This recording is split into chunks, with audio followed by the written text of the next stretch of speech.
우리가 음악에 대해서 생각하면 문화마다, 나라마다, 민족마다 자기 음악이 있어요. 흥을 만들기 위해서 음악도 필요하고 그리고 슬픔, 불리기 위해서도 음악도 필요하고 그냥 망화하고 싶을 때는 음악 들어요. 마약 같은 것이에요 사실.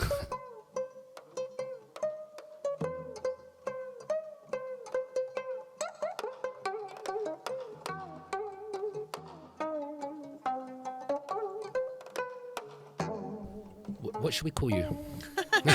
I know some people have a whole thing like. No, I don't have the whole thing. I mean, what's your audience? In Korea, I'm Jocelyn. Yep. But to my students, I'm Jocelyn or Jo 교수 or Kurak 교수. Okay. I'm Jocelyn. Can I call you Jocelyn? Yeah, that's fine. Okay. Okay. Just sometimes I'm Professor Clark, but not in this context. Okay. You were really impressed with her Korean name, Jocelyn's Korean name.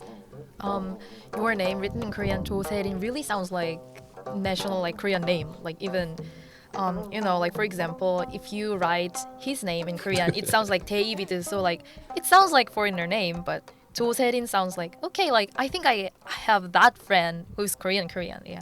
Yeah, that's how it all started. Last night I played a concert with a woman named Oh-Serin. So it was Oh-Serin and Jo-Serin on stage last night. But I've never met, she's the only other Serin I've met. It's not that normal a name. But yeah, when I lived in my hasukjip back in Shilimdong back in the 90s, 거기 오빠들이 said, oh, it sounds like a Korean name. You just use it as is, because I was already actually I was using that name in Japan in katakana, 조세린, and so that's the pronunciation. It's just like Korean. So then the 오빠들 helped me choose the hancha for this name.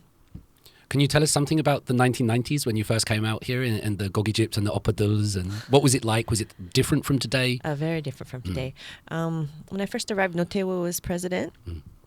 And I just come from New York. I just graduated from college, and actually I enrolled in the Korean class at Columbia University, which started before our graduation. So I was commuting to New York from Connecticut and taking Korean class. And at that time, that Korean class was all kyopo who grew up speaking Korean in the house. I was really the only beginner. I kind of dropped out at the mid-semester because I couldn't keep up with the class. But I studied Korean in Columbia. I had a great time in New York City.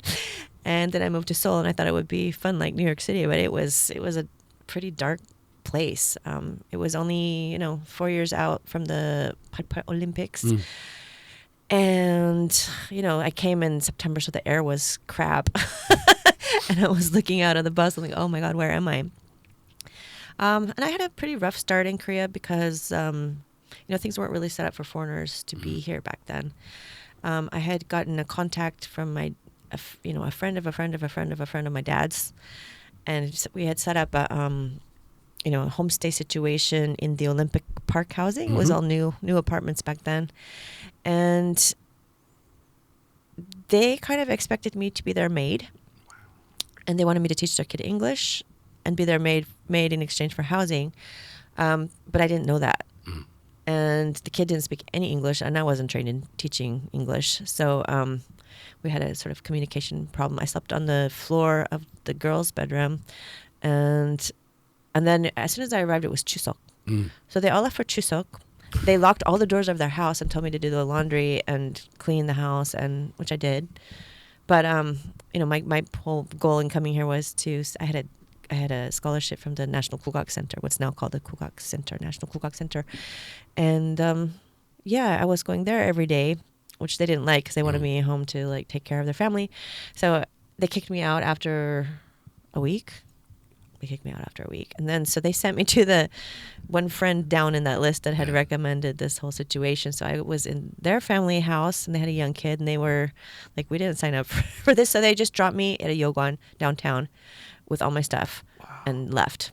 And that time it was just filled with cockroaches and sexual violence, and it was not a very good situation. So I was like, what am I even doing here? So I got on the bus. I got on the subway because I'd come from China before that. So in China, if you go to the university, foreigners can get housing in the dormitories of universities pretty easily. They sell those to the foreigners. So I thought I could do that here. And I remember I was going from university to university, and I eventually got off at the Seouldae stop, not realizing that I would have to walk another, mile up over the mountain to get to Seouldae. And I eventually got to the Seouldae campus, and I was like trying to figure out how I could go find the office to someone to inquire about like housing on campus. And the Christians picked me up. A bunch of Christian students like, "Oh, who are you? Like, what are you doing wandering around campus, you young white person?" And they were going to take me in. But before I got taken in by the Christians, Pakalin found me and set me up in the hasukjip next to hers, the boarding house next to hers. So eventually I ended up in a boarding house next to Colleen Park, and we had a nice few years together there in that situation. She taught me everything I needed to know about Korea and took me along to the movies or to karaoke or whatever we were doing. And I learned really a lot from her when I first arrived. And at the same time, I was enrolled in the music department at Seoul National University. So I was taking music classes there. I studied court music. And then I took Korean classes at the time they had fired the whole department of the Korean teachers at Yonsei University because they had won a pay raise. They all got cut, and they opened their own school in Angukdong. I think that's the Sangshin Yode is there. Is next to the Unyeonggung. I'm not sure. Anyway, there's a women's university there, and they rented a place there. So I was living in Shilimdong and commuting to Angukdong every day for Korean classes, and then I attended Seoul National University Music Department, and lived next to Pakalin, and that's how I started out. But at that time there was a curfew, so I remember like going out with the boys of my hasukjip and other people in the neighborhood, and we all had to black out the windows at midnight, and we transferred all the alcohol to a teapot so that everything was kind of darkened. And also I don't know if it's the same now, but in the hasukjip we only got hot water 2 times a day, one at 6 a.m. and one at 6 p.m. So if you missed the bath time, you had to either take a cold shower or go to a bathhouse. And this is the 90s, though. I mean, this is the 90s. Yeah. I've had lots of people on here that have come at various times, and I've just realised that I've had lots of women guests, but none that came. I mean, you were doing this as a young woman at the time, and you spoke about going to various places and cockroaches, the prospects of sexual violence. I mean, that's an incredibly brave decision. Is it, or am I misunderstanding? Is there something? I'm from Alaska, so I'm scared of you. We're brave. We're brave women in Alaska. I mean, we grew up because where I'm from in Southeast Alaska, there's no roads. And we live in an archipelago with glaciers. In fact, the ice fields above us are about the size of Rhode Island, so there's no getting through. So you either have to take a plane or a boat. And at the time I grew up, the boats were still in good shape, and so we traveled by boat to. Anytime we needed to compete or against another high school or do some kind of activity, we were always on the boats. So we basically went to 2 or 3 days of school a week, and then we were traveling on the boats. After that, we usually missed Thursday and Friday, and we went somewhere for the weekend. And when we went somewhere for the weekend, the team that was competing against us, their families would host us, and when their teams came to town, we hosted them. So we were always in everybody else's houses, and pretty used to being on our own and traveling and how to behave and save money and all those things that you need to do as an adult. We slowly learned as kids, just traveling with our teams, with the band, or with I was a swimmer. I was on the swim team. And it was a kind of cool way to grow up, kind of half in the wilderness and half just in other people's homes. And, we learned a lot of different cultures of different families that way. Different families are really different from each other, and they each have their own culture. So it was a kind of way to learn stuff about people, learn how to get along with people. And, I graduated from high school in Alaska when I was 17, and I went directly to Japan and had some adventures there too. But, so that was also with some various host families and learning languages. And so for me, coming to Korea, I wasn't scared of that. And, situations arise, and mostly you're going to be okay if you can just get through them. What was it about Asia? Because before this podcast, you were talking about you're contacting with people, international students, about Stray Kids and K-pop and sending reels. What was it that got you into Japan and China and Korea? Was there something? Not really. It was basically because of World War II. both my grandfathers fought in the Pacific. And my mother's side he was the captain of a destroyer in the island hopping campaign, ending up in Okinawa. My dad's side he was an Air Force colonel in Air Force intelligence and part of the occupation of Japan after the war. So my dad went to junior high school in Japan, and he lived off of the base and had a Japanese nanny, and he never learned Japanese, and he regretted that his whole life. So and he always wanted to go. He went to grade school in Alaska, so he always wanted to go back to Alaska. And he moved back to Alaska in '68. And then, then we were born after that. And he was determined that we were going to learn Japanese. He was determined. So he made it possible. I mean, at that time because Japan was the 80s and Japan was number one, right, in the 80s. And so we had a Japanese program in the university in Juneau, where I'm from.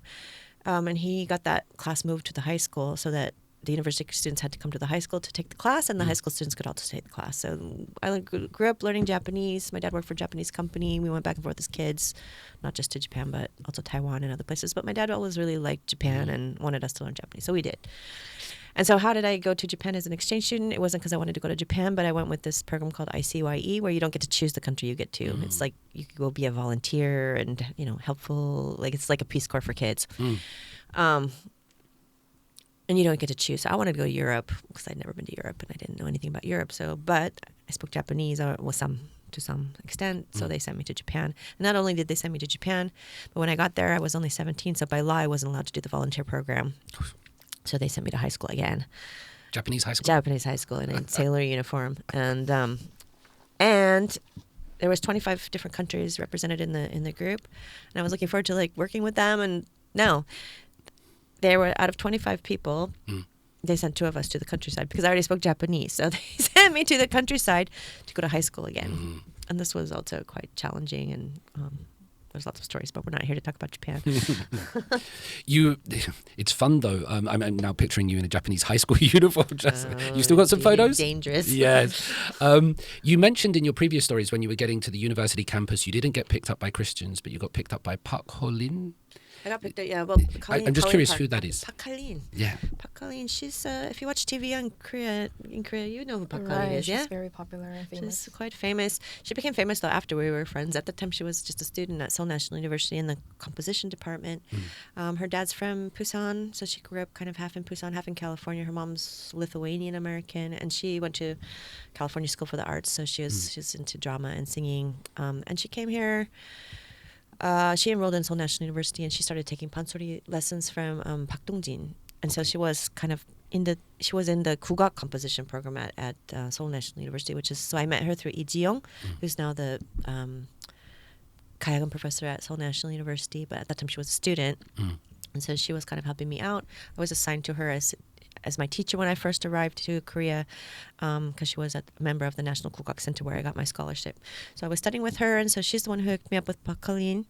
And Colleen was studying Kugak at the time, so we became, good friends. But after that, she started a musical company, and she's the one who made the Last Empress musical. Okay. And she was the music director. I went to see her in New York when she came with the musical at the. And then she became quite famous directing musicals, making new musicals, but also acting in the musicals herself.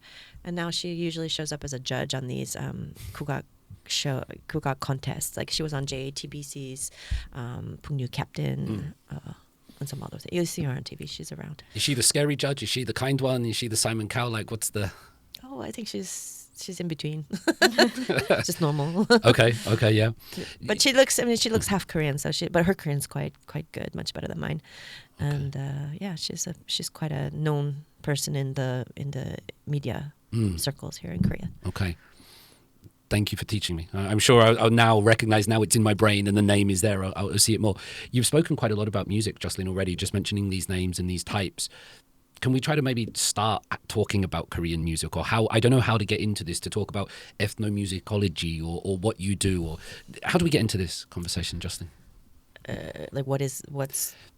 to like Korean music? How to like Korean music, because I remember messaging you once, because I understand Western music and I understand time structures and keys, and I can play and pick up music and understand it.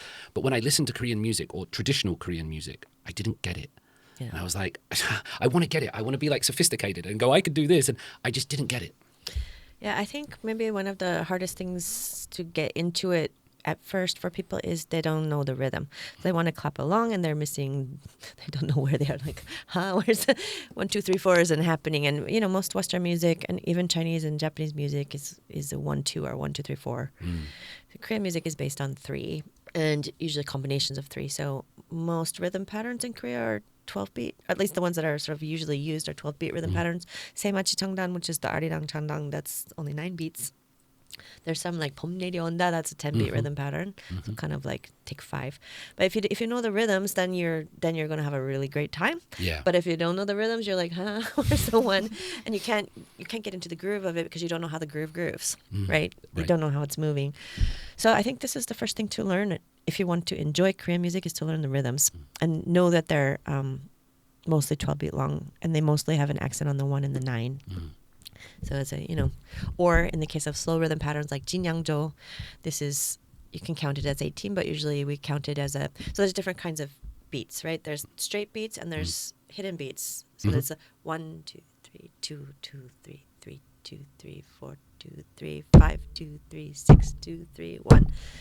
So you can think of it as 6 beats. And then when you put those together into a combination of 4, then you get 24 beats.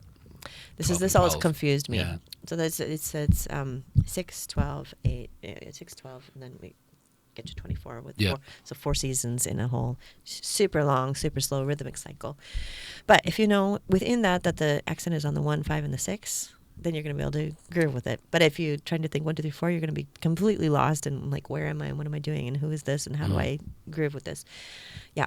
So most of the beat, like the first one has these hidden beats of 1, 2, 3, 2, 2, 3, 3, 2, 3. But the next rhythm pattern that gets after that is straight beats. There's no 1, 2, 3, 2, 2, 3. It says 1, 2, 3, 4, 5, 6, 7, 8, 9, 10, 11, 12, 1.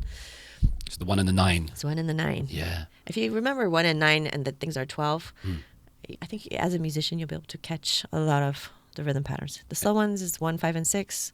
The ones in between are 1 and 9. And the way you can tell between 1 and 9 is the 1 always has 2-hand start.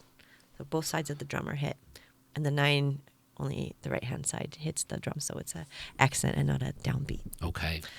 I'm not sure that helps you, but it might help you if you listen to something and then you can try to clap along or beat along. Sometimes if you put Korean people and Western people together to sing Happy Birthday, the clapping is all out of sync. Some people are like happy and some people are happy birthday. And I wonder if it's this because I think modern brains are but those are all they're not clapping together, but they're still clapping in the same beat structure, right? It's happy birthday to you or happy birthday to you or happy birthday to you. Happy birthday. Same structure but accenting different. Different, but you're still like within the same you're going to keep the rhythm even if it's differently. So this is the difference between 4 and 3 I think is really significant. And if you're trying to do 4, and this happened to me too when I first arrived. I was like, I don't know where to clap. Right. And I think nowadays our brains are naturally designed around the 2 and the 4 and that kind there's no natural design. It's all what you're used to and what you grew up with. And if you grew up with Western music, it's then you're formatted to 4, but there's no natural format of rhythm, I don't think, at all.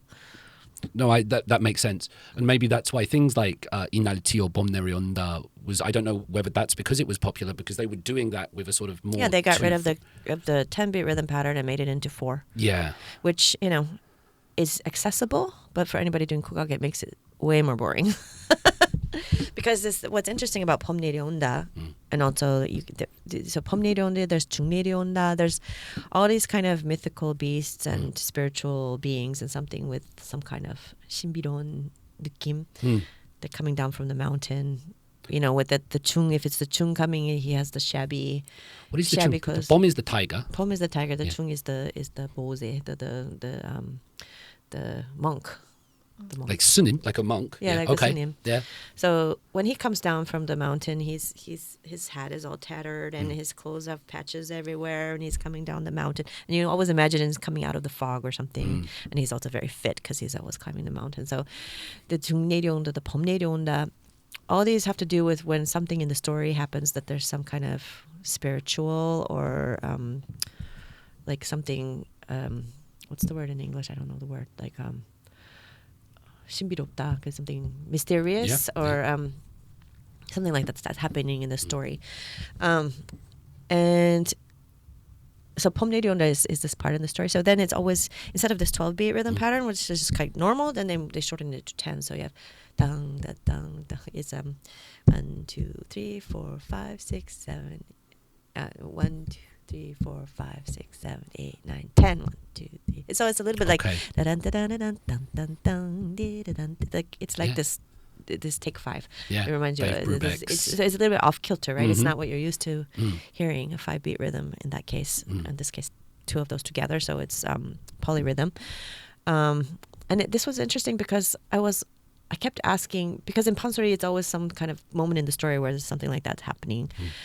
But we end our sanjo with this omori, this ot. So the word in Korean is ot. What does ot mean in Korean? Like means something a little bit off, right? Yeah, a little bit off or like a little bit late or something like that. So that's why they use this word otmori for this rhythm pattern. And I asked my teacher, since we end our sanjo after we do all those different other rhythm patterns, we end with this omori. And I'm like, why do we end with omori? If in Pansori context it means this strange thing coming out of the mountains, why are we ending with this? And nobody ever told me. Like I've been asking this to her for 20 years now. So we just do it. Don't worry about it. Whatever. But she had an answer for me last week. Wow. And she said her mom talked about the sanjo being the life of the person, the whole life. Yeah. And then the last part, after we sort of end the sanjo, then we have this omori. She said it's like then they died and the spirit is going off. Wow. Sending the spirit off. I said, oh, okay, you finally answered my question. 20 years. I finally answered my question, yeah. I really want to talk about that idea of the transfer of knowledge and instruction and guidance, because when I've heard you talk, and that sounds fascinating to me because it sounds so personal and deep, and the handing of tradition. Can we maybe just do like a little breakdown of what is Pansori and what is Sanjo? I mean, like, because these are words that some people might not have any idea, and I'm sure I don't quite understand them, but just a brief kind of, well, this means this and this means this, a breakdown of some of them? Yeah, I just did an interview with NBC and they didn't know what it meant either. 문화 방송 didn't know either. Yeah. That's why we're lucky we've got you. Yeah, so Pansori means, the sori of the pan. Sori on the pan. A pan is just it can be a makeshift or a designated performance area. So you can create a pan anywhere. Usually in Pansori or Kugak, you create it with a straw mat, right? You roll out the mat and you create a performance space. This can happen in the marketplace and it can also happen on the stage, the Pansori. So the sound that's created in this space, the performance space that you've created. Sori, usually when in English when we read, there's no good dictionaries between English and Korean. There really aren't. But sori, when we study language, then we learn it means sound, right? Right. But it doesn't really mean sound in this context. Sori can be used for any genre of music, and it can just mean sound. But it also designates very specifically this sound from Southwest Korea, from the Chola province. So the this Pansori style singing. When we say sori, just by itself, we're not talking about Gyeonggi-do. We're talking about Chola-do, Pansori. Pansori, back in like 18th century, 17th century, when we think it looks like, because it's not high class music, it's not ritual music, it's enjoyment music. So we don't have a long record of it, but we see things back as far as I think 17th, 18th century. So we had 12 madang. 12 stories that were being told back in the day. In the 19th century, Shin Jae-ho, this guy named Shin Jae-ho, he showed up in Gochang, where you can go to the Pansori Museum now.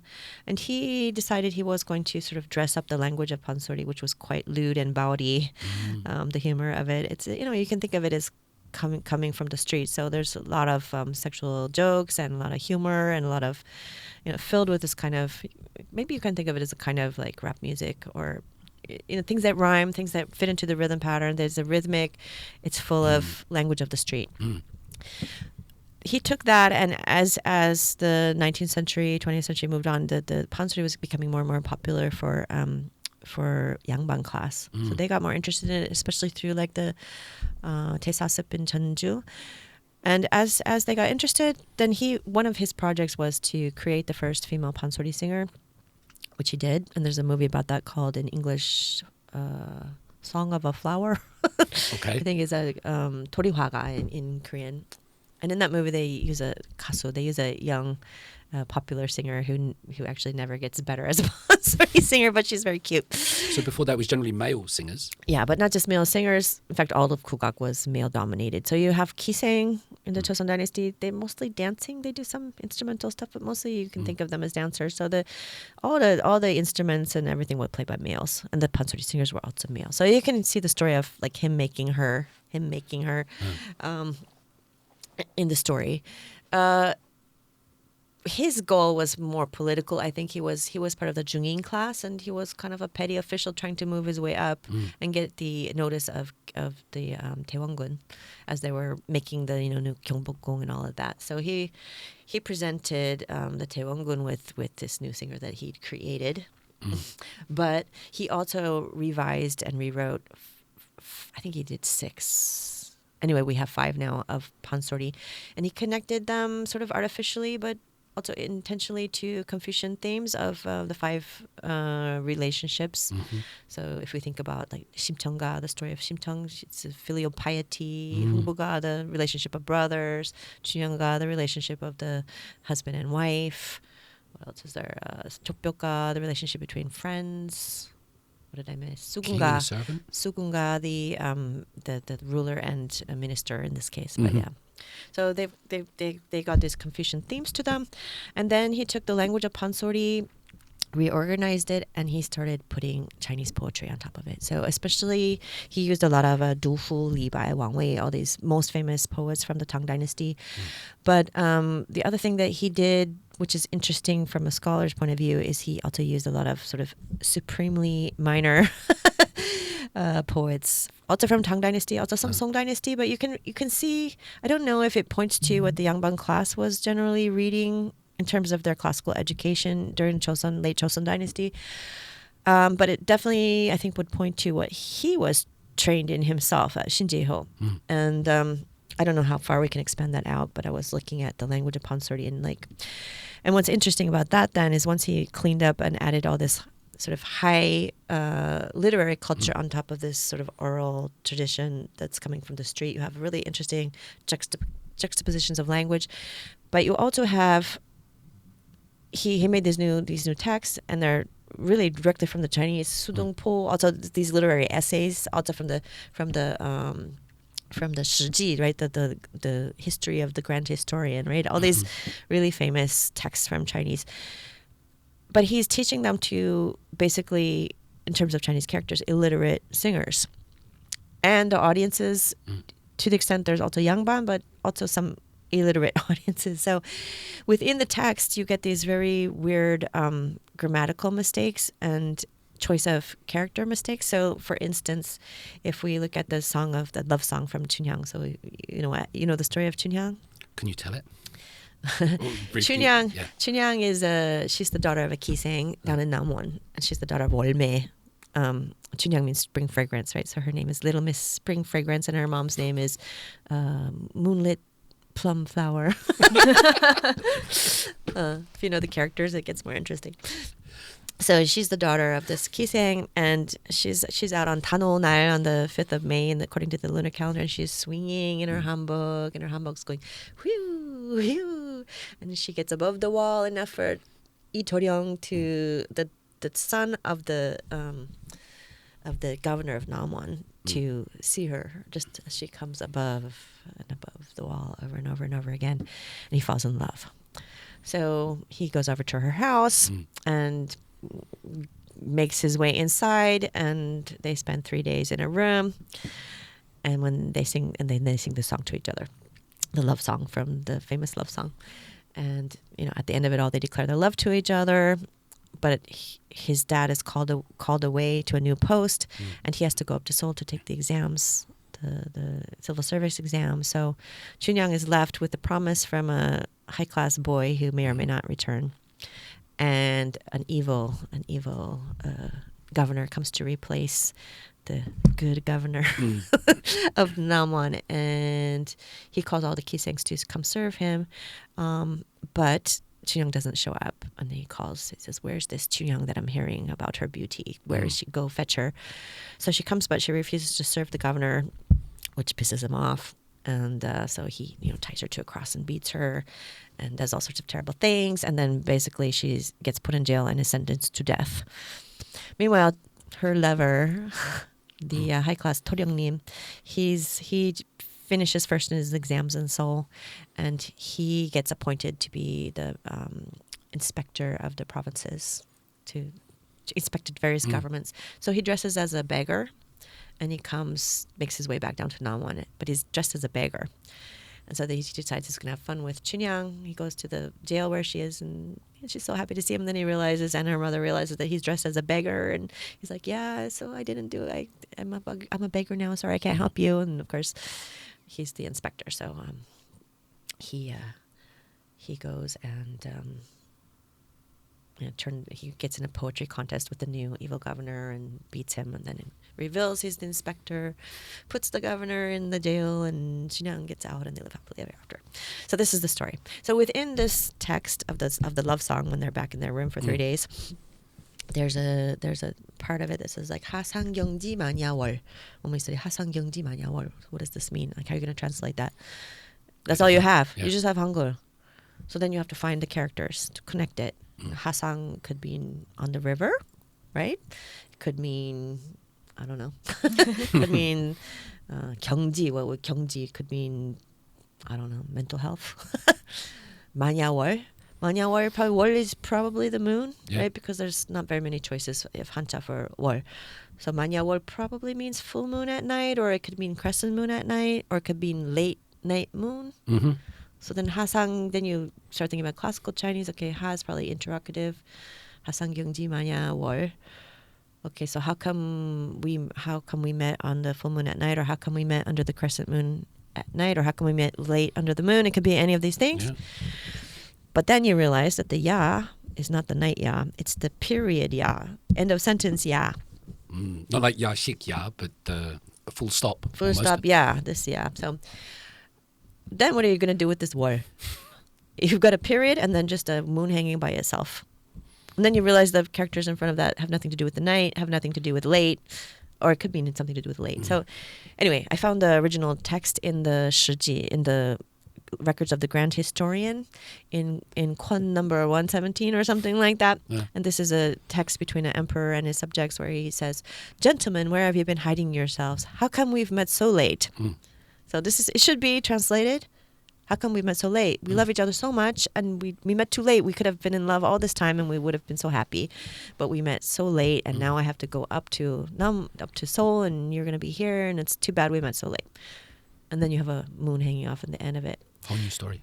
So it's a whole new story. And every line of Pansori is like this. Not everyone, but so many are these treasure hunts for what's the meaning, because we only get it transmitted in pure Hangul with no characters.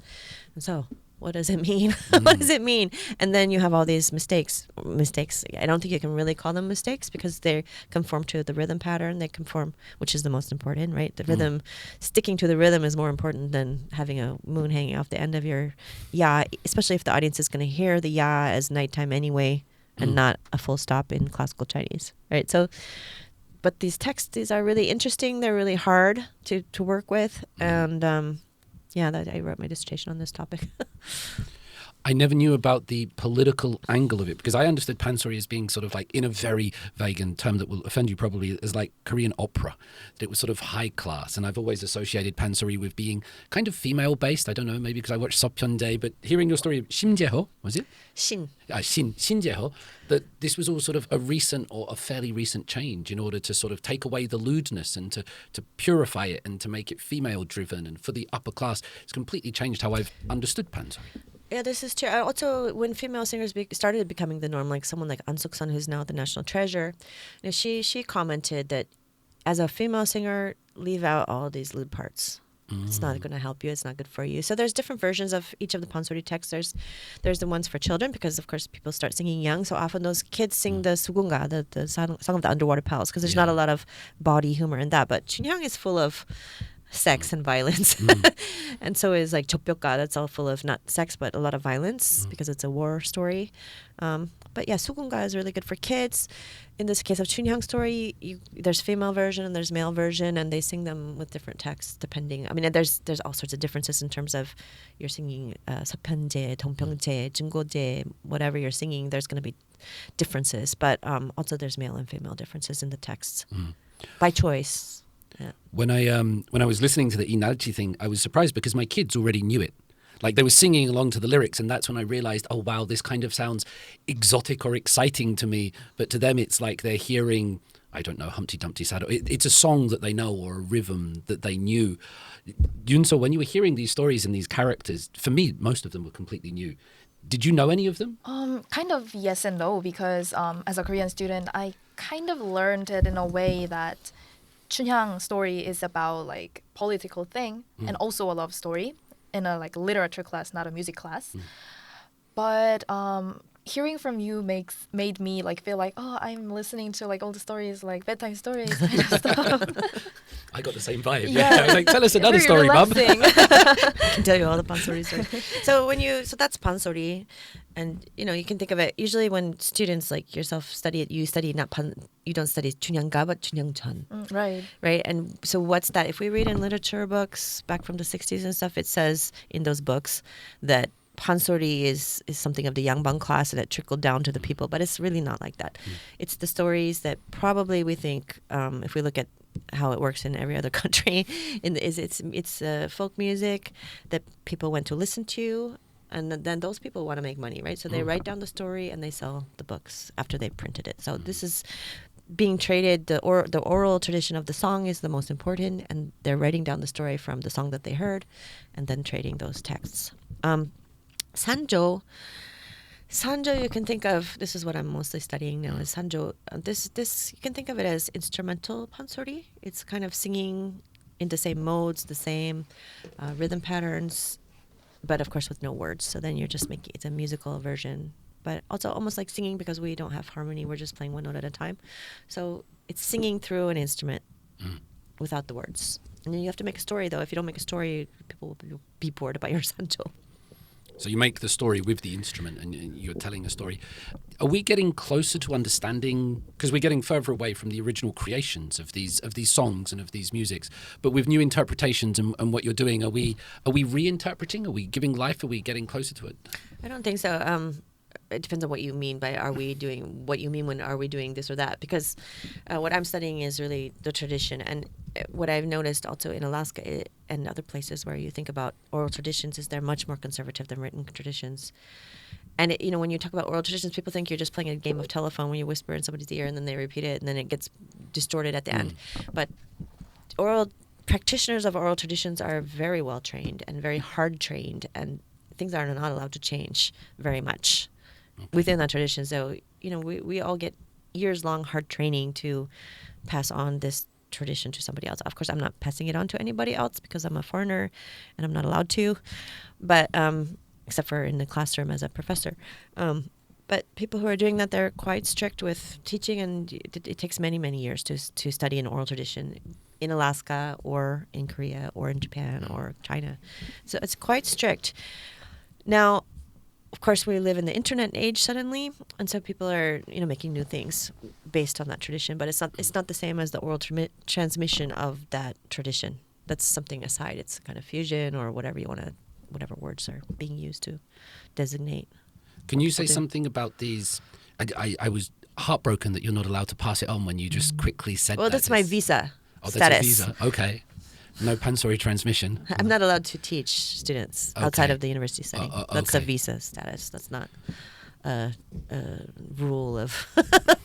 Can you say something about this, how it's passed down? Because when I've heard you speak about it, it feels like, I don't know, there's a Jedi and there's a Padawan, there's a master and an apprentice. There's this kind of relationship going on. So can you maybe, I don't know, what is the master called, or what is the apprentice called, or how does this work? Can you put us into that world a little bit with some characters or some language? Or So my teacher is Obi-Wan. The force is strong. Yeah. And I'm the young. I'm training to become a Jedi. Yeah, she's my teacher. I mean, I have several teachers. I've worked with many teachers over the years. But yeah, the teacher is the god. The teacher is God. And we're all of us, the other students too, we're all trying to receive her sound. And I think we're not just receiving her sound, we also need to, in my case, I take lessons on Sunday night and Monday morning. So that means I sleep at our house every Sunday night. Wow. And we take a group lesson on Sunday afternoon. And then I have a private lesson after the group lesson after dinner. And then we practice all night. And then we get up at 7. There's 2 of us that used to be just me, but now there's 2 of us. So we get up at 7, make our teacher breakfast. And we have breakfast together and discuss things. And then we have coffee time together and discuss things. And then we usually start the lesson by like 8:30 in the morning. It goes till like 11 or so. This is more than music education. There's something more than, like you said, it's the passing on of something else, isn't it? Yeah, well, we also learn, we ask her questions or we talk about, depending on her mood, if she's in a bad mood, we have to watch out. But how old is she? Is she old? She's 81, 82. Wow. 80. She's in her Yeah. early 80s. Yeah. So she's really the last generation that grew up listening to kugak her whole life, that's in that environment where the soundscape is also kugak soundscape. And all of us have grown up now, even my age people too, in a Western music context mostly. Yeah. But her generation was still sort of immersed in the soundscape of kugak. So it's a different kind of thing. She can dance, she can sing pansori, she can play gayageum, she can do everything. So it's what we're all advanced. We all memorized an hour-long Sanjo. We've all memorized, but it's the difference between. It's the difference is very subtle, but also meaningful. And anybody who's not sort of immersed in that is not going to know the difference, but they're going to feel what's better than something else. When they hear her, they're going to feel like she's better than me. But you won't know why. You won't be able to explain why. You'll just be able to feel it.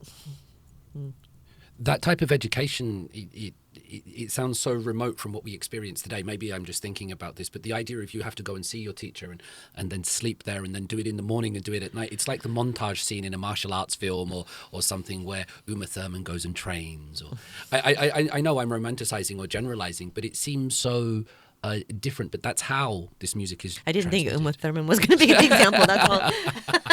I'm sitting. Then it might be Jet Li or something. You remind me of Uma Thurman, Jocelyn. I went to school with her brother. Is that right? Bob Thurman?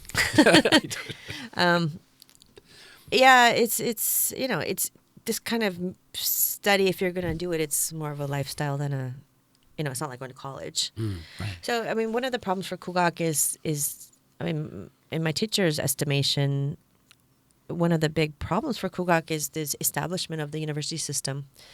As when kugak went into the university system in the 60s, the whole system was kind of turned on its head. It was already turned on its head during the Japanese occupation period. But when it went into university, all the best teachers, they had no place in the university system. So the people who got the places in the university system were those who knew how to study in a Western-style academic way, but they were never the best players. And those guys became the arbiters of the sound of kugak and also the training of kugak. So everything got sort of turned upside down. And for a while, it was kind of okay because people still went to their teachers on the side. And the university was more like the supplemental side. But now it's been turned upside down. So the university professors are the authorities, and a lot of people have stopped going to the side teachers. So this is a problem for kugak people because people are forgetting the details of sound. Just one more on this before we change. You mentioned that some of the figures, I forget the language, like living heritage or heritage. Intangible. They just changed the word. So it was intangible, important intangible cultural asset. And now they've changed it to Korean heritage. Okay. Using heritage, yusan instead of, and they got rid of the numbering system. So. But these are people that are sort of heritages themselves, not the music, but there are figures themselves that right. Are But what they're that. transmitting is their figures themselves. But the designation is for the object. Okay. So the heritage is transmitted through the living treasure. Confucius always said he was a transmitter, didn't he? Yunso, in your daily life, because I want to get into the education and that kind of thing, do you hear much kugak? Like, I would imagine you don't, but do you? I don't really. Like, the only type of kugak I hear in daily life is the subway department music. Yeah. This is Moon Jae-suk's daughter. Oh. She's also a living treasure for the Kim Juk-pa School of gayageum Sanjo, and her daughter is a famous gayageum player. And she made the KTX recording that you hear when you arrive. I don't know. I'm not in Seoul, so I'm not riding the subways enough to know what they're playing now on the subway. But on KTX, she has the jingle for the KTX. Wow. That's really, I never knew that. So Right. that's gugak when you're getting off the subways though, and the KTXs. That's I don't know what they're playing on the subway. I only ride a KTX. I hardly ride the subway. When I do like summer programs now and attend events and conferences, often the performance will be a K-pop performance now. Very, it's rare, I think, to see a traditional performance. Do you have any observations on how, because it's good that Korea is popular and it's good that, international students, maybe just like yourself, they want to come here and they want to learn different things. But in the time 20 years that I've been here, I've seen the gugak performances or traditional performances being replaced by modern, hypermodern, energetic. Do you have any thoughts on that change, Jocelyn? I mean, that change also is occurring in gugak as well. I mean, when I first arrived, especially Seopyeonjae came out, the movie came out, and the topic of that movie is Han. Han is a word we use often in gugak on a daily basis. Han is related to the gaeyeum, the minor sounding mode of gugak. So the Sanjo that I study is the Sungmyeon School of gayageum Sanjo, and this has Jin gaeyeum. A lot of Jin gaeyeum and Jo in this is the mode of the true minor sounding mode. And so in relationship to this mode, we talk about Han as a way to express this mode. And the two other modes are byeongchang and ujo. Now, ujo, we usually start Sanjo with ujo. So if you think about how to describe, so there's a book from that Professor Song Bang-song translated. It's a 17th century book for kagok singers about how to think about modes when they're singing. So it's written in classical Chinese, and he translated it to modern Korean, and then he also translated it to English. So that's a very nice little source book. And he describes ujo in relationship to the general 향후, 샹유 in Chinese. Okay. It's famous from the Battle of the Red Cliff, so it's a Chinese reference. And he should sound like he's up on his horse yelling to his troops to go into battle. So this is because also the character for his name is this U from Ujo. So anyway, it should have like shik-shik energy. It should be like dang dang di di di. So straight lines should have straight lines in terms of how we bend sound. Should have straight bends and not curved bends. None of this sobbing kind of sound. And the other one is the byeongchang, and the word in this Haedong Gayo from the 17th century book, they use the example of Confucius playing the 5 strings there, the gayageum, and that and they talk about Yao Shun and Yu, like these upright kings from the Zhou dynasty that Confucius loved so much. There you find so that you should think about sitting in the palace and playing very kind of 평안한 music that's not stirring to the senses. So those are the 3 modes, and you can see none of them are really hung, right? Yeah. So if we want to talk about hung, maybe the first one, the ujo, is connected to hung. The hung gets connected to more to the rhythm patterns than the melodic patterns. So as we get going faster and faster and faster, then 흥이 난다. Hung is a happiness or a joy or joie de vie. I usually translate it as a welling joy. Okay. So I was noticing in the language of the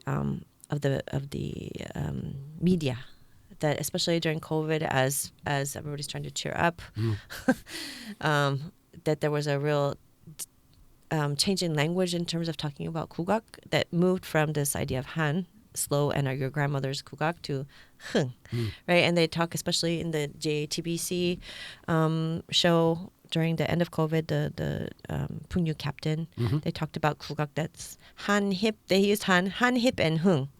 So it had the sad stuff, but also mostly hip and hung. And the hip and hung became this sort of tag for gugak of the post-COVID era. Is hip just hip, like hip, like cool, 대박장, that kind of thing? So yeah. it's the alliteration of the 3 hip H's. and hung, yeah. Han, hip, and hung, but they mostly dropped the Han part of that. So hung became like, there's been a transfer of sort of a move from like sad gugak to happy, energetic gugak. Can you say something about Han? Because people might hear this word, they might not even know what Han is. And I think there's enough written about Han that you look it up. It's not a word that especially young Koreans want to have associated with them at all. And it's a word we use naturally and normally in Kugak to talk about mode, but it's not that. It's not the same way that they're using it in like Seopyeonjae, right? This sadness of the people, or like think about like Yanagi, what's his name?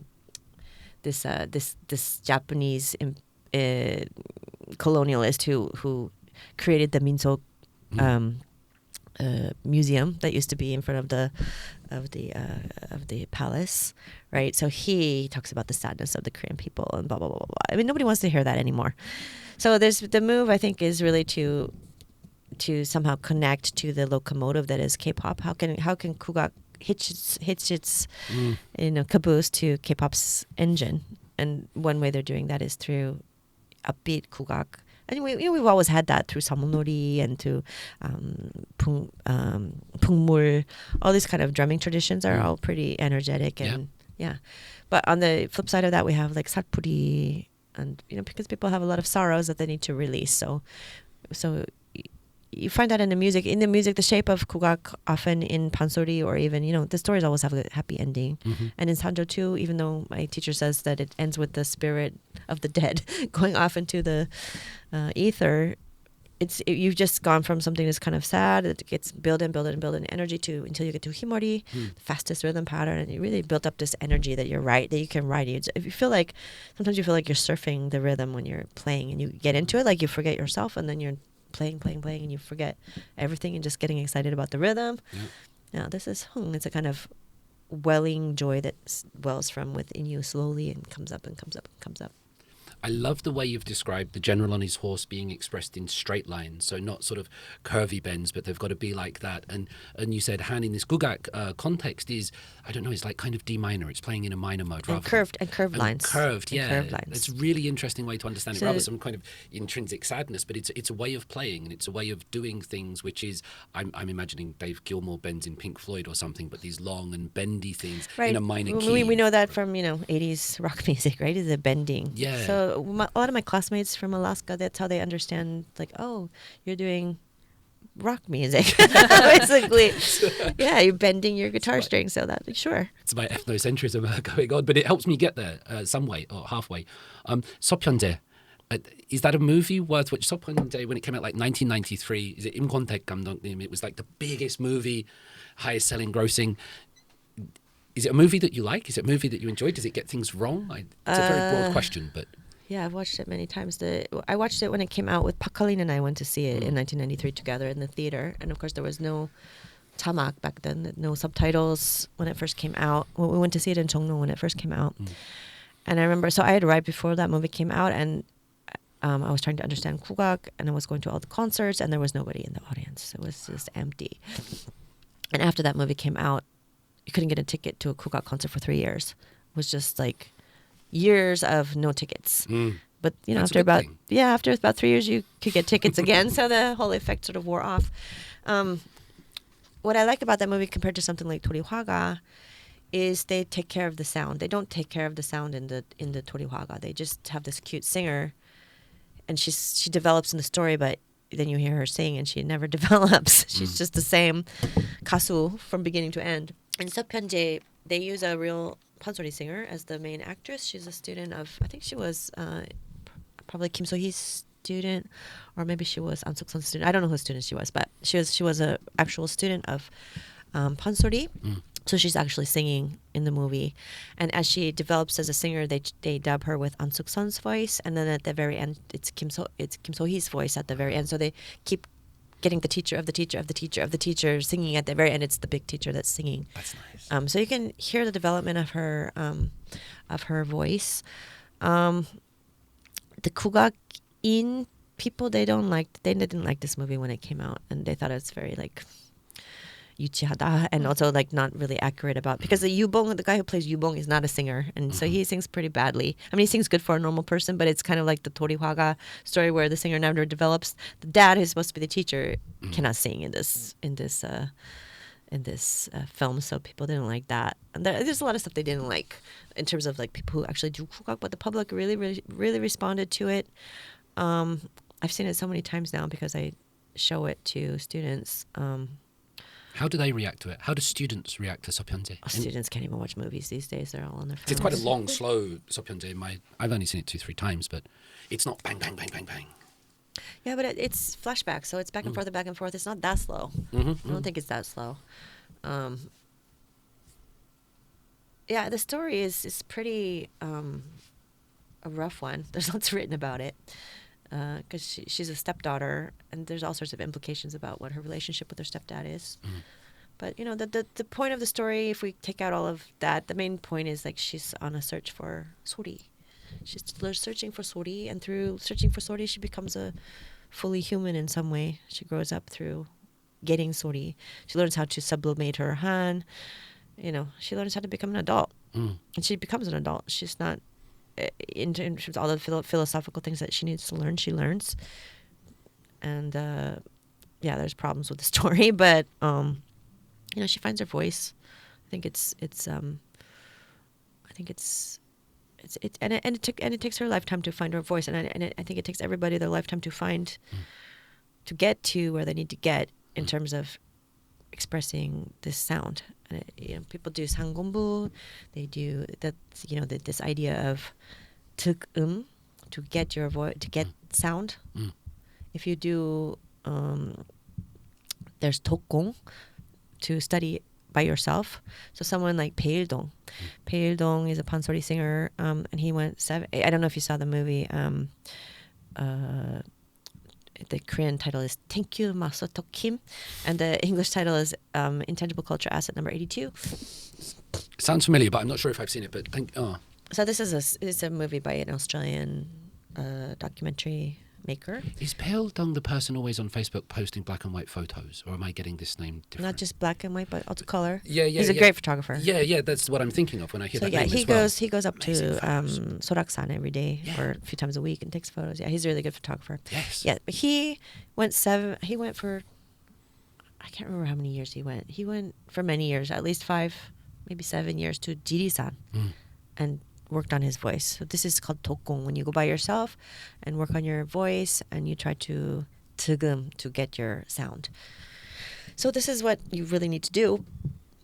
Usually a normal length of time for 상공부 for 독공 is 100 days. And you need to do several of these by yourself to go really just go practice and find your voice. If you don't do it, you'll never get good. When you find your voice, I heard things about singing with the waterfall. Like how does one find one's voice? Just practice it. You don't need the waterfall, but waterfall's nice because it's loud. But you can also recreate that waterfall by driving on the highway in a crappy car. You know, this white noise that it creates. It's you know, it's not so different from the waterfall. Singing in the shower and in the car is great because the shower is you've got the echo, but you don't have an echo in the car. Reverb. It sounds good. It's like the reverb in a norebang. Yeah, but not in the car. You don't have that in the car. Okay. You just have the white noise. It's more like the waterfall. But you can get reverb in a waterfall too, right? Off the cliff, the rock face. But the more point is to be in nature, right? To be in nature. So you can observe nature, because a lot of the lyrics of Pansori are like observing nature, making the sound of the bird, like 이 골물이 골물이 콸콸. So this, you know, so how does the water and the waterfall hit the cliffs or something like that? And if you've never been in nature, it's hard to describe that from your heart. You just made a noise that I wanted to ask you about in the question. I didn't know how to write it. I think I wrote something like a trill or a descending run or this. I also hear it in that tang, this kind of modern meme that's coming out, right? I don't know this. Yeah, it's what people have been doing online and TikTok and things. But there are certain things that appear in traditional Korean music that are new to my ears that I've not heard before. Can you maybe just give it like that one? What was that? What's that thing? That's the sound of a bird? Does it have a name? No, that's like a trickling, like a rolling down or a trickling. What's it called? It doesn't have a name. Okay. It's just an onomatopoeia. Right. So sounds like. So you can use that like when the sparrow comes back from Sichuan, the land of the Sparrow King, and he has to go back to Hungbo's house to give Hungbo the magic seed, right? So when the sparrow drops the seed on the maru, wood, and it goes. Okay. There's sort of guttural sounds, and there's like a big interval jumps as well that I hear in the traditional music. They sort of really jump up high, and it sounds abrasive sometimes because I'm not used to it. Well, you have that in bel canto too. Okay. Yeah, it's basically playing within the mode, right? So you can have the octave, you can have the fifth. Usually it's octave, fifth, and fourth that you're playing with. As far as husky voice goes, there's something in Korean arts that come out of Taoism. So you can think of especially I think it's Lao Tzu. Lao Tzu talks about I'm trying to remember the words. Anyway, he has a whole passage where he says, the person who seems stupid is actually really smart, and the person who seems unskilled is actually the most skilled, and the person who doesn't talk is actually the most smart. And there's a kind of list of things that he talks about. And one of the things is I think it's 태절 태 something 약절. I forgot the second character right now, off the top of my head. 태 something 약절. Anyway, he talks about the rough thing being the finest thing. And Koreans use this word. They don't use it, but a word exists that they could use if they wanted to. It's called 졸박미. 졸박하다. 졸박미 means this kind of like in connection to 국악. It means this. It could mean this husky voice as opposed to the clear voice. And you hear that on the ajing too, right? Yeah, it's the same range as the cello, but it enjoys the rough edges. At least as we might hear them as rough in the Western context.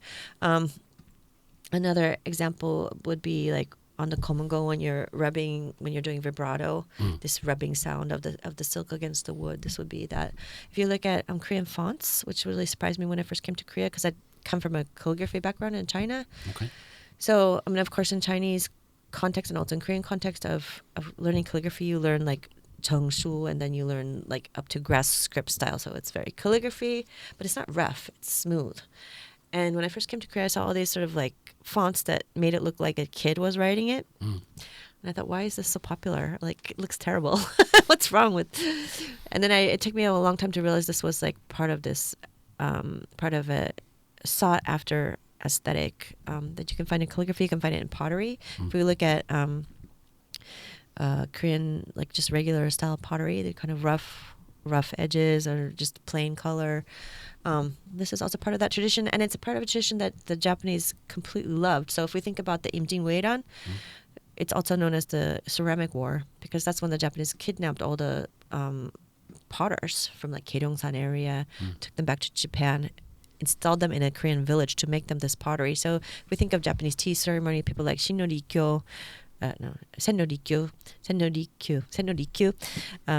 He's the guy who created the modern tea ceremony. He was a attendant to Hideyoshi, and he eventually had to kill himself because Hideyoshi thought he was making fun of him for using these rough wear. But this was a really popular in Korea, in Japan during the 16th century. Senno-rikyu's time, I think 16th century, 17th century.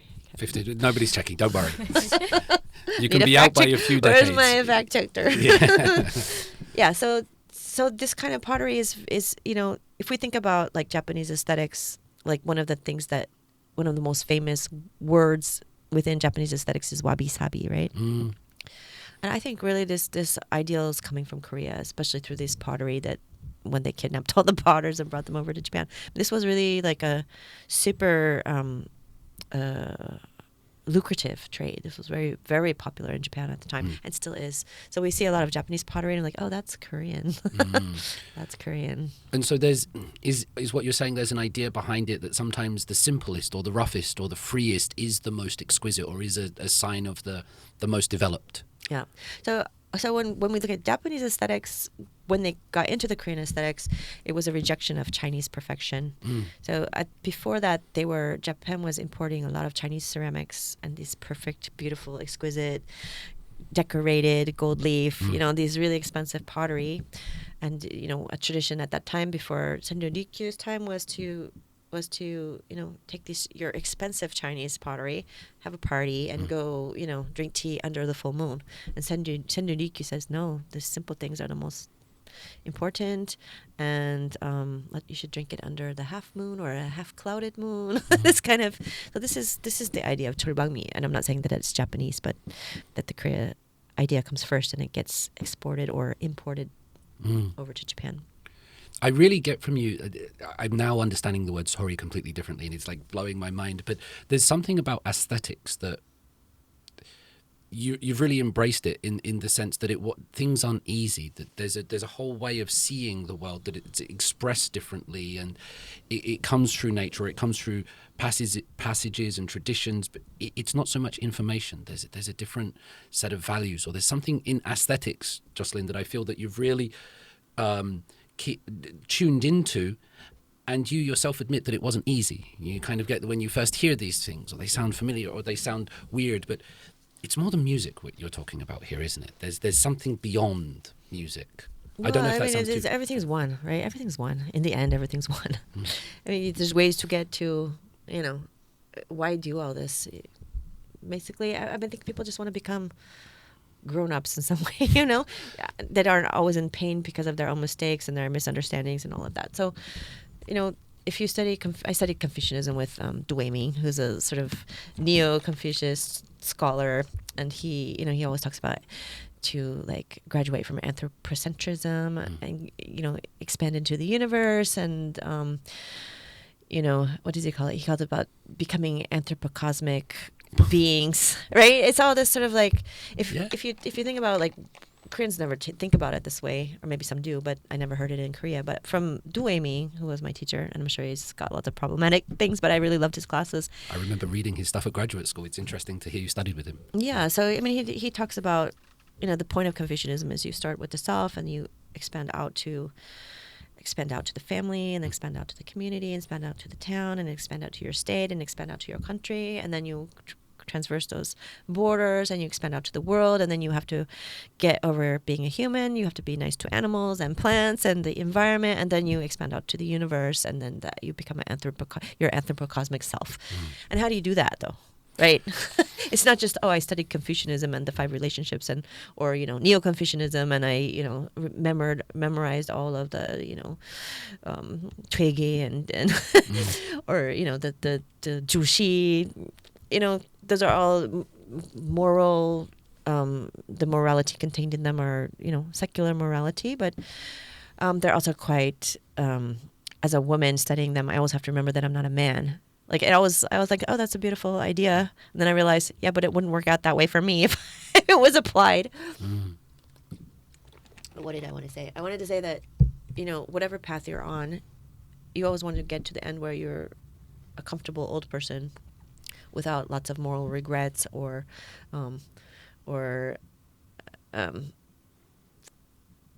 somebody that can understand the world. You want to be someone who can understand the world so that you're not uncomfortable. You want to be open and bigger than yourself, and in a place that you can understand other people with empathy and not be threatened by all the examples of different iterations of people in the world. I think you can do that through the arts, or you can do that in so many different ways. So, everybody does it in the path that they've come to. And, there's all sorts of problems with those paths, and how did you get there and whatever. But if you're going on the path for real, you're going to get somewhere in the end that that hopefully gets you to a place that you learn something about life, not just about the arts, but through each of these, you can play the piano, or you can play the gayageum, or you can. This is a little bit of a privileged white girl talking now for sure, but I just think that once you're commit to something and you do it seriously and you're doing it within that tradition, then you get to the end and you become a better human being. You find yourself, you lose yourself at the same time. I hear all these Taoist. Find yourself. I don't know. Yeah, I'm not sure Taoist. my expressions are quite right, but I'm hearing you're finding your position in the place, or you're by the same token you're also losing your position in the world. You're realizing, you said the word was one, the oneness or the unity of everything, and you do that by immersing yourself in a grander tradition or an art and doing this thing, and that's what it feels like. It feels like when I hear your stories and the heritage is passed down, you become part of a broader thing, you become part of a heritage, you become part of a discipline, and that's very different from sometimes maybe an ego-driven world in which we're required to be a little bit narcissistic and to survive and to be a human. It's very inspiring. Yeah, I mean, we're all kind of narcissistic beings, but I think, should try not to be. Yeah. Try to step back and, How does it sound, Yunso? Like, as a young person, like realizing you're part of the universe and doing it through music, does it sound like, well, that's quite interesting, or? Yeah, personally, I live in a small apartment near school. Me too. Yeah. So I feel like my universe is like a little bit limited to my small apartment, but Yeah, but we all are, right? Yeah. I mean, my word is apartment, 강의실, apartment, 강의실, Yeah. apartment, teacher, apartment. I mean, it's also very small. right. But like whenever I take subways or like even planes, I get to see like broader like spaces, you know? Like especially for planes, you got to see the world like all above the sky, and like all the apartments and all the cars and roads are really small, like miniatures. And that made me feel like, oh, so I was part of that universe too, kind of stuff. Yeah, I also, now that I'm old and I've traveled a lot, I don't like to travel so much. I don't like to plan traveling so much. But once I'm there, I'm always like, oh, it's so great to get out of my own little bubble of my little apartment and my 강의실 and my teacher's house. You know, we tend to live in these small, not very broad paths. Right. Which is also why I like coming up to Seoul on the weekend, because it's like, oh, Seoul. Different space, different people, different atmosphere, different food, more expensive. Your photos are great. We talked about somebody else's photos, but you take some amazing photos online. I've never said that to you in person, but you're often taking photos of mountains and sunsets. And now having had this conversation with you, I see them a little bit differently. But you're often documenting the world around you, aren't you? Yeah, I go up the mountain in the morning, and lately I finally found a mountain partner for every day of the week. So I'm going up every day at 7, unless I'm not when I'm in Tizzard, I'm going up every day at 7. Yeah. And you know, at the seasons, what I like about going up the mountain is that you can see the seasons change. If you're just in your little apartment, you don't see the seasons change, but you see every day the mountain. You go the same path, but every day the mountain's a little bit different. You get more leaves have changed color, or you know, you can see the seasons change, which I really like. And you can see the view, so you can see how the air is that day. You can see what the weather's like that day. And so as I walk along, I see little moments of beauty that I think are beautiful. I mean, I'm sure it's like a little bit naive and kitschy of me, but I like to take, you know, whatever, butterfly. I mean, I'm sick of all I just want to bring joy to people, little moments of joy, and then bring them to myself at the same time, and take a breath, and then do my work. I love it. How should people get into gugak? Because there might be some people that have no idea about Korean traditional music or aesthetics or art, and they might be hearing this and going, "Wow! So where do I start? Like, what do I click on?" I think that this is a real problem right now, post-COVID. Like, now I'm asking my students. I asked them just last week, "How many of you have seen a live concert in your life?" 3 people out of 50. Wow! Any kind of concert. Any kind of concert. People don't have any experience with live concerts, and they're intimidated by the space of concerts, which is often the concert hall, or right. They don't know how to buy tickets. They don't know how to. They don't want to be in that space. It's intimidating because they're so used to their phones now. And actually, lately since COVID, students are also refusing to do the homework, which is to go to a live concert. And they think, oh, I can just watch it online, because they think it's about the music, but it's not. It's about the atmosphere of the live, and also the 3D sound. So I want them to experience and they also don't know how an instrument makes music anymore, because people aren't playing instruments so much anymore. They didn't grow up playing the violin and the piano or the gayageum or the changu. They really grew up with this. The students now are growing up with the cell phone in the hand, and they have no experience of the physical quality. Everything's becoming digital, so this physical attributes of things are a mystery to them. I'm finding. It's less in Alaska because everybody's part of nature there, but they have access to nature, and they have more access than they want sometimes. It's weather and mountains and but here I find the students, I assign them, so for my aesthetics class, they have to go take photos of what we learned. We have a class, I teach them a new word, a new concept, they go take a photo of it, what we learned in class today. But they don't. That's amazing. What would be one of those words? Sorry. Would it be like hung or something you described earlier? Or would there be difficult to photograph. That's more of an experience of a feeling. So, I mean, I usually start with Japanese aesthetics because the Japanese, established their aesthetics. They read the German aesthetics book, and then they made their own aesthetics at the end of the 19th century. So they've decided their words. It's very easy to study Japanese aesthetics compared to Korean or Chinese aesthetics. So one of the most important words of Japanese aesthetics is mono no aware. The pathos of things would be a bad translation of it. A direct translation, but not a good translation. So I spend a day explaining what that is, and then they have to go shoot it. The textbook photo for that would be full tangpun, the full autumn foliage, or the full cherry blossom. Either one of those work, because it's this idea of seeing something so beautiful that it's like an arrow piercing your heart. It's so beautiful, but at the same time, it's not going to last. So it's connected to Zen Buddhism, this idea of the fleeting, that everything's always changing and in flux, and you cannot hold on to anything. So the cherry blossoms are really short. The tampung season is really short. So you think it's so beautiful, but you feel sad because it's not going to last. And this can also be applied to like love too, right? The love of young people is a short love, often, not always. Children's shoes, I'm thinking of, where they're small and cute, but they're going to grow up and get hairy. That also works. Yeah. So there's your photo. Yeah. You also have to explain your photo to my class. So yeah, this is what I assign, and I forgot your question. Me too, but during the summer I started doing the same thing. I told my students, really kind of weirdly, I want you to go out and take a photo about something that we've learned, and they have to upload their photo onto a Google Doc and give it a title so they can see everyone else's photo. Oh, I just show them in class, so I just put them up on this big screen, one by one, so they don't have to make a Google Doc, but they get to see, and they have to come up and explain their photo. It's good to get those aesthetics, and I was. Oh, that's what I was. How do we get people into it? That's what I was going to say. They don't want to go into nature either. So I said, you can find all the photos you need in the mountain behind our school. Just go up there, and everything you need to shoot is going to be there. And they don't. They're afraid to go to the mountain, but they're also afraid of the concert hall. And so I don't know the best way to get people interested. For young students, probably fusion is a way in. Just what fusion is really good for is it's a way in. And then if you're actually interested, you can keep going in further. I think, fusion's probably the best way. Fusion means things like inalchi, or are there other groups or artists that you've... Oh, lots of them. Ihimun, inalchi, Akdang, Gwangchil, this group,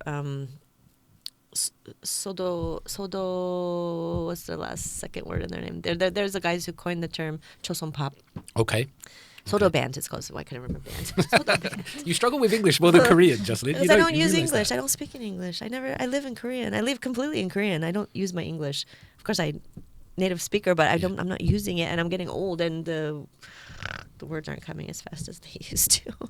Can you say something about the Korean journey as the language? Because we were talking, Yunso was reading your stuff in Korean that you've written. But just for the record, I mean, I want to take credit for my beautiful Korean writing, but I write in English, and I get it translated. Okay.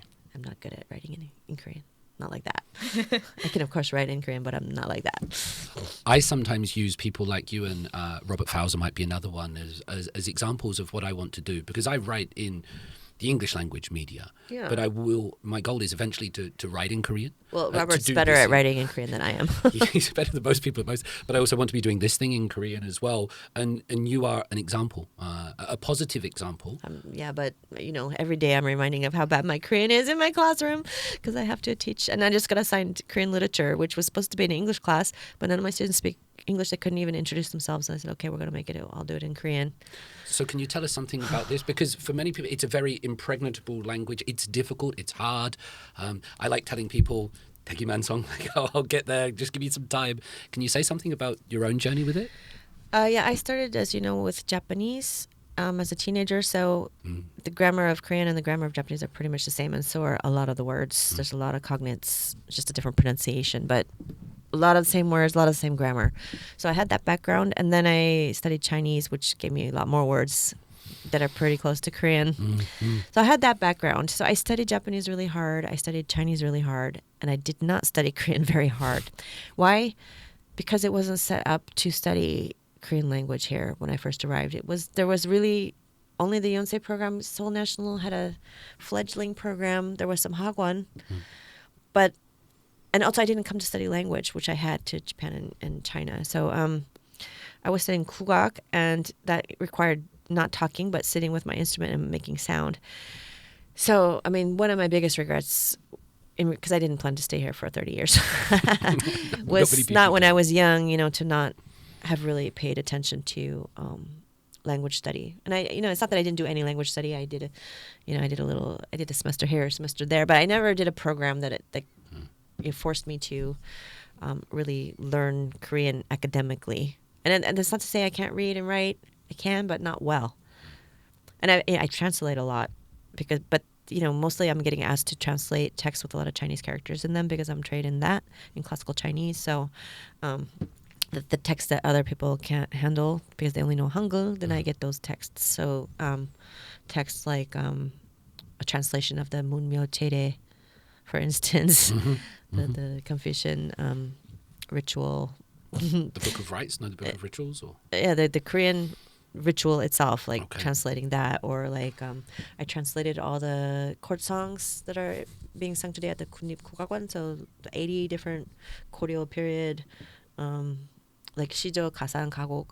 So those are like a lot of Chinese in those ones too, and also classical grammar. So it's not that I can't read Korean, it's not that I can't translate Korean, but I'm not actually trained in like regular Korean. So I'm at a certain level, and I would very much like to come over that level. And I just don't have time to take the classes, and I'm just so busy with teaching and then studying kugak. And one of the ways I learned Korean pronunciation, which was I think it's the hardest thing for me, was the Korean pronunciation. There's a lot of sounds in Korean that we also have in English, but we don't differentiate between. So when you can't differentiate between a sound, it makes it hard to remember. And this is one of the biggest problems in Korean for me, is remembering words that have sounds that I associated with this spelling and that spelling. But one thing that's been good for my Korean is to memorize Pansori lyrics, and especially learn aniri. So a lot of memorizing of songs. So I have a lot of weird classical usages sometimes in my Korean, and I'm missing a lot of stuff that I should have gotten in the classroom that I didn't get. And now I've been using it wrong for so long, it's hard to correct.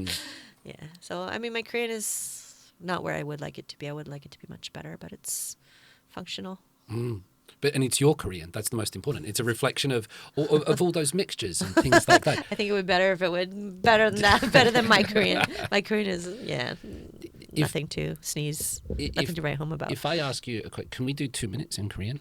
Just before we finish? Okay, you want to hear all my mistakes? The point is, sorry, not to make mistakes or to put you on the spot, but I just thought it would be interesting just to hear the voice. I don't know. I'll ask a question. If you have a question in Korean for Jocelyn, try that.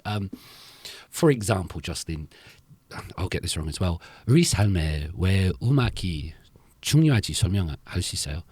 우리 삶. 우리 삶? 우리 삶에? 우리 삶에 왜 음악이 중요하다고? 네.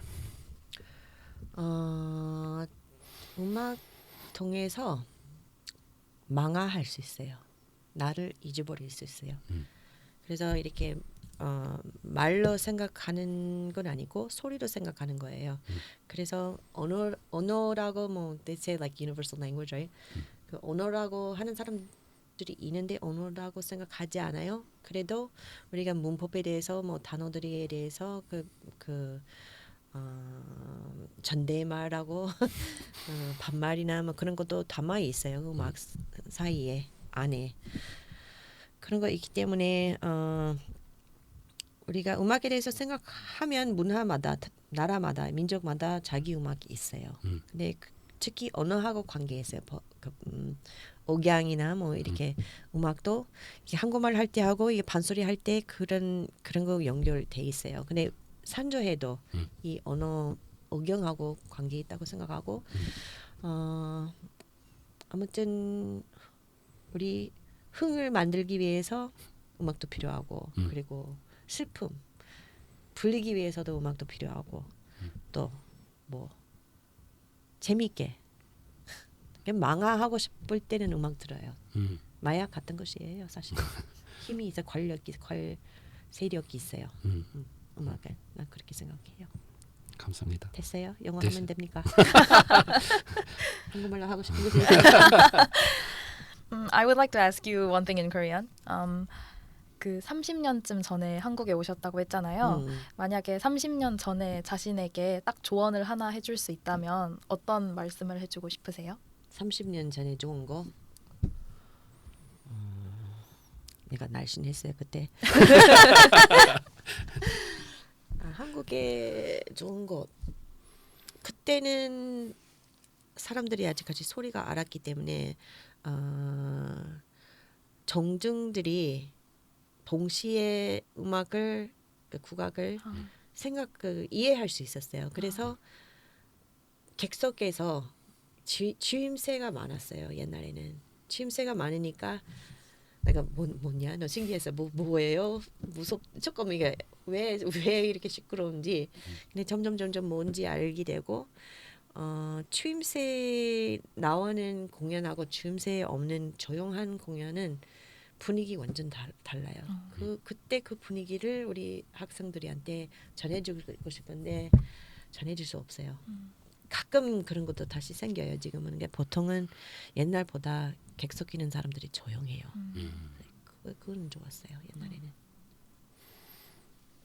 I agree with you about like reactions in the audiences because it wasn't a 국악 concert, but I've been to some live concerts and all the audiences were listening to same music at the same time and we were like chanting it towards like the singer and we were all vibing to the music and the atmosphere as you said before.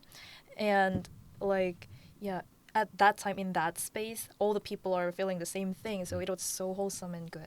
Yeah, you have this. I mean, you're also at a basketball game, right? Right. When you're in a crowd, there's a kind of energy that you can feel, and I think that's why people like K-pop too, right? It's simple, but you also have this whole fandom that you don't find in like less popular music often. You can find it in Pansori or 국악, but then you need the audience to be a high class in terms of 국악 training audience. Then you can feel this kind of energy even in a less popular genre. But in K-pop you have the fandom, so you have a lot of people, then you have this energy that comes from a crowd that you forget yourself in that space. You forget yourself, which is a nice way. There's a word, isn't it? Daechang? Yeah, daechang. Daechang. This idea that Korean audiences are louder than other audiences. They sing together. It literally means 대 means crowd and chang means like singing. So like all the crowds are singing same thing. Yeah. That's beautiful. You know this song? My friend made a song called 대. She made a song called 대. It's very funny. You can think of 대, or you can think of 대, or 대. Like there's lots of meanings for 대. So she made a very funny Pansori song in the sauna. Your friend is not Harry Belafonte, is it? No.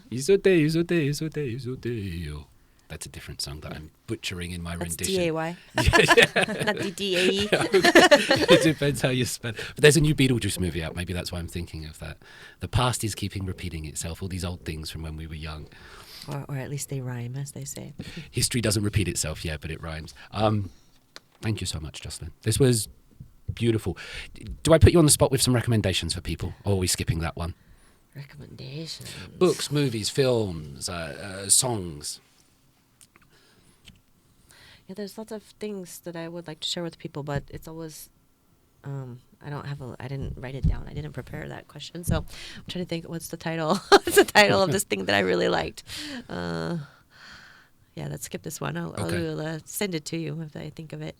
You know, my day's so filled with. I get up in the morning, go to the mountain, and then I have class until 5. Then I eat a bite, and then I practice, or I have to write something. You know, it's just go, and I don't have a time for like pleasure reading right now. There's been times when I have, and I enjoy. I especially like reading like mystery novels and stuff like that. Something a little bit lighter than the academia that I need to read in order to like write papers and stuff like that. So I read a lot of academia to write papers, to read other people in my field. But I haven't had time to. I listen to a lot of podcasts. Any particular ones? I listen to ones that are. I listen to a lot of political podcasts, and I listen to a lot of foreign policy podcasts, because I wanted to be an ambassador when I was younger, and I trained to be an ambassador, but then I got caught up in music, and I guess I'm a kind of ambassador for.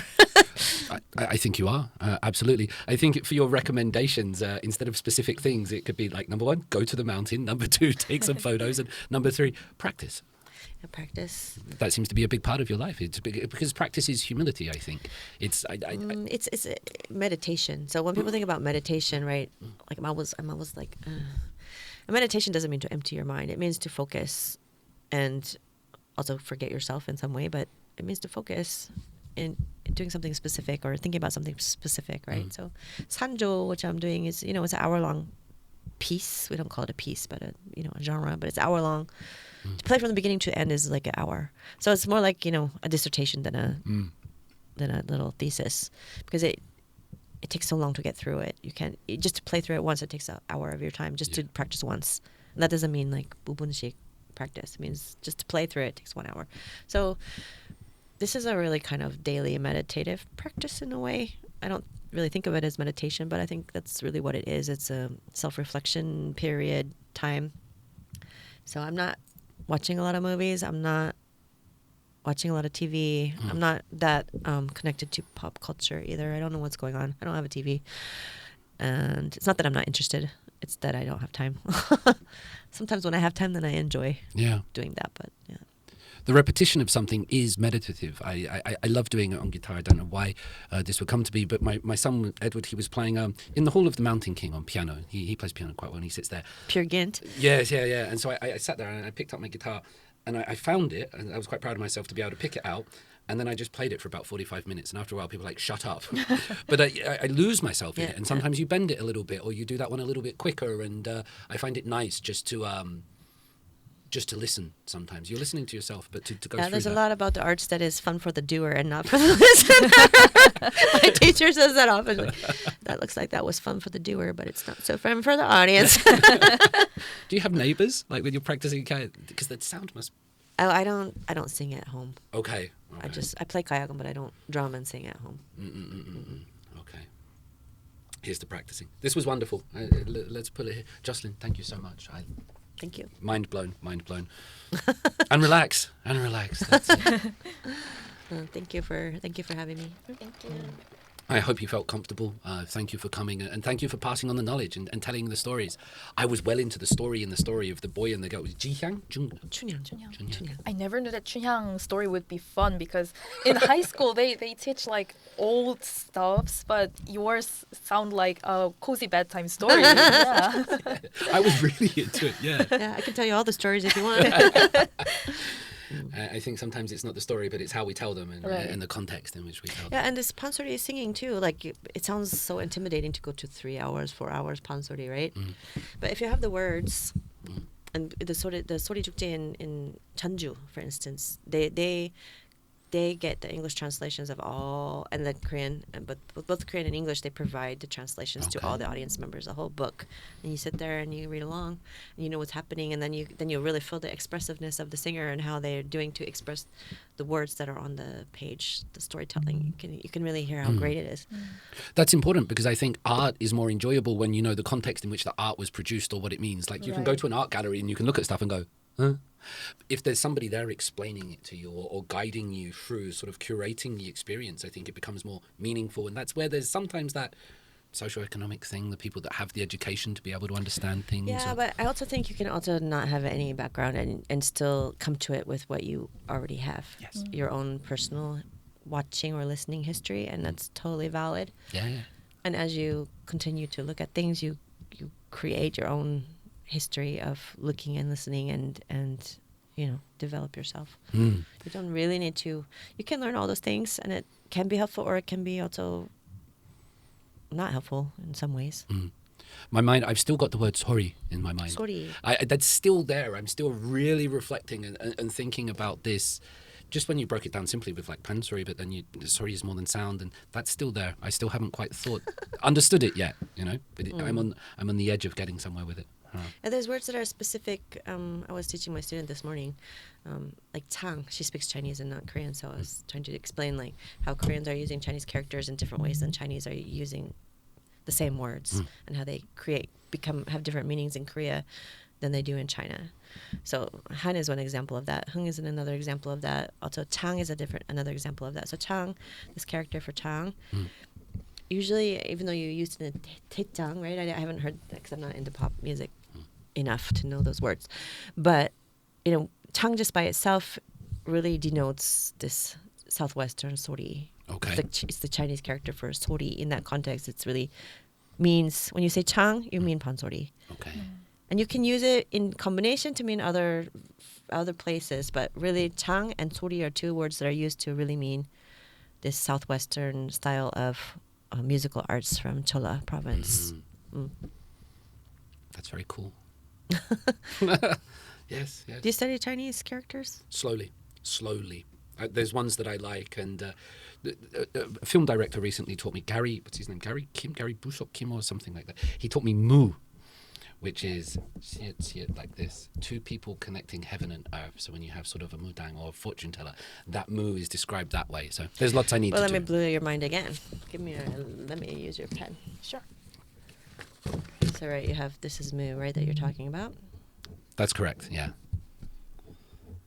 What's this character? There, isn't it? Great, no? No. King? Yes. King, oh, okay, This yeah. is Te. So this is Mu, Wang, and Te. Look at Wang and look at Mu. Look at one and look at mu. They're pretty similar, no? Yeah. They're different. So you have this heaven, right? This is heaven here. And this is earth here. And how do you get to 3 always in Korean philosophy? How do you get to 3 in Korean philosophy? Heaven. It's heaven, earth, and in, right? This is how you get to 3. So there's 2 people connecting to heaven and earth in this case. But here you also have connection of heaven, earth, and person. What was if you think about the old meaning of the Wang, what's the source of their power? How did they become Wang? Where does this character come from? Is it bestowed from heaven? Is it from the progeny of the father? That's later. Yeah, okay. But the Wang how does it become a Wang? Teach me, Obi-Wan. This is, it's also Mudang. The source of the power of the Wang in the early days when you made this character is to be able to talk to the gods and connect the heaven and the earth with people. Okay. So this is really kind of the same character. Usually this Mu is connected to females and this is connected to males. That's amazing. Yeah. That's pretty mind-blowing, isn't it? You said you were going to blow our mind with that, and yes, Wow. it worked. So yeah, the king is somebody, but masculine as well. I didn't realize that the mu would be more sometimes associated. You said. I mean, there's different words for different masculine and female and male bu in the Chinese context, and they're using the word this shaman. The word what we use in English is from the Evanic language. In Tungusic, it's Tungusic. Right. Within the Tungusic language, it's a Evanic language. So we're using this word that came from Central Asia, basically. That got collected by traders and it came into German first. I can't remember, but anyway, it's all related to this. So then they're also using the word samman and shaman in Chinese as well, but this is a much older character, this Wang. So this is also. Can you teach us one more, Hanja? What do you want to learn? I don't know, but is there another interesting one or something that has a story or something that sort of makes some kind of sense? Because sometimes I would show my students in and how it's a person and two, and that's the Confucian goodness rather than benevolence. Benevolence, yes. Because you have to. It's an interactive, right? In is you have to a relationship for any goodness to be demonstrated, right? Everybody thinks they're good, but then how do they behave in a relationship? Yeah. With benevolence or not? Yeah, that's in. Would be a good. I mean, most of the Chinese characters are not pictographs. So the oldest characters are big pictographs, right? Mountain, river, tree. So all those old ones are, pictographs. But then when you get like, okay, that's a tree. 2 trees is a grove. 3 trees is a forest. That's clever. That makes sense. Right? I can get that. The pictograph ones are easy to remember Yeah. because of that. Yeah, I think those are also Good. interesting. How's your Hanja, Yunso? Not really good, but I'm pretty sure that if my high school teachers were like you, my grades would be like 100 times better. Well, you can't teach like this to 50 students at once. They're like, I'm going to need to hold this up to a camera so I can superimpose it. oh no, I didn't write it for consumption. Okay, let's get the guy in here to stop this and do it. We got up to 2 hours. That's perfect. Perfect. It's very long. Who's gonna listen for 2 hours? People will put it on 1.5 speed and they'll read through it that way. I was looking for Michael's interview last night on Apple Podcast. I didn't see it there. Michael's? Michael Hurt. It wasn't there. It's not on the Apple Podcast. That's very strange. Should be. I didn't see it, but maybe that doesn't. Okay. That doesn't mean it's not there. It's just that I didn't see it. I was looking for it and I didn't see it. Okay. It should be there. I'll double check. I don't.